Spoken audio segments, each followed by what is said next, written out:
All right, so this is for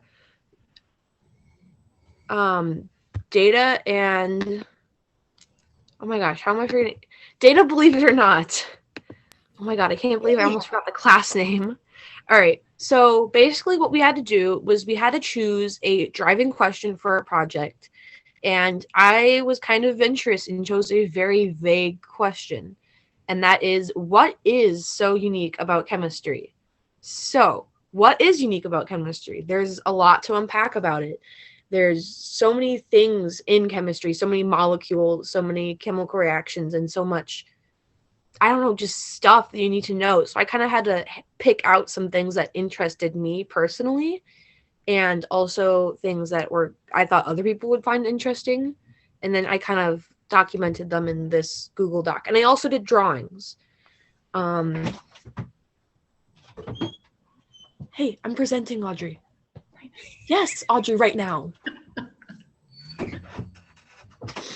All right, so the first molecule I chose and reaction, some of these are reactions, some of them are not. I only did 3 because I wanted to do more, but I didn't think I have enough time. So I went 3 and went really in depth instead of doing like some more surface level ones. So the first one is diethyl zinc and air. And diethyl zinc has a very volatile reaction to oxygen. So even in water or air, the minute it makes the second millisecond it makes contact, it sets on fire and creates a huge flame. And I saw a video of it actually first a long time ago of this guy just releasing it from like this small tube, and it's crap, I forgot what the um pyrophoric.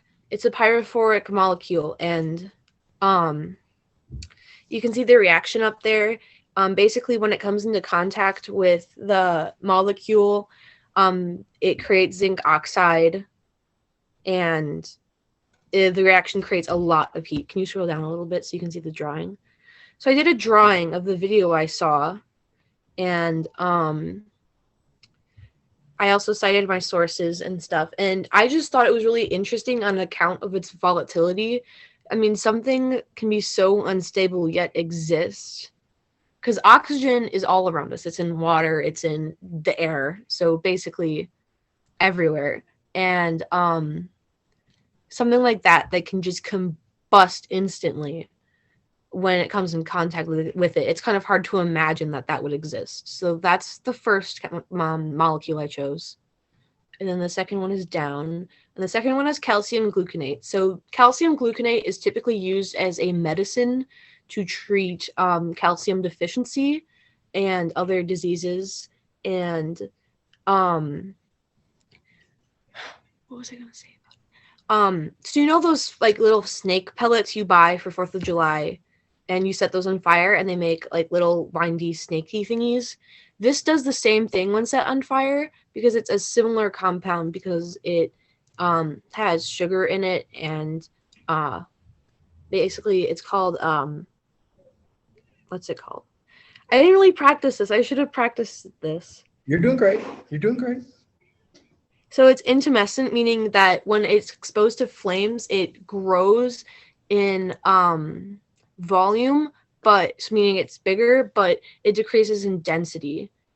And they make these like really windy, loose snakes when set on fire, and it's super cool. And I can't imagine something that's supposed to be medicine can have such an interesting and unique reaction to flames.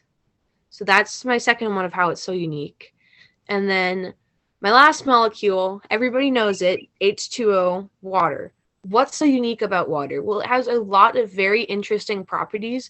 Not only is it basically the key to the survival of everything, but chemically it's very interesting. It's polar, which means it's very good at bonding to other things and just doing a lot of stuff. So if we got rid of the polarity of water, it would not be able to dissolve salts as easily. Its boiling point would lower, and it would start evaporating faster and faster, and eventually wouldn't have any water on Earth. So thank goodness for its polarity. And some other interesting features of water it's one of the only molecules that has a less dense solid state compared to its liquid state. It's vital it's vital to the biology of almost everything, or everything, not almost. It has multiple crystal forms, which the most common is being hexagonal, which creates snowflakes, but it can also be cubic under certain circumstances. And water has implications in culture, religion, everywhere. It's basically a very important part to our daily lives, not just our biology.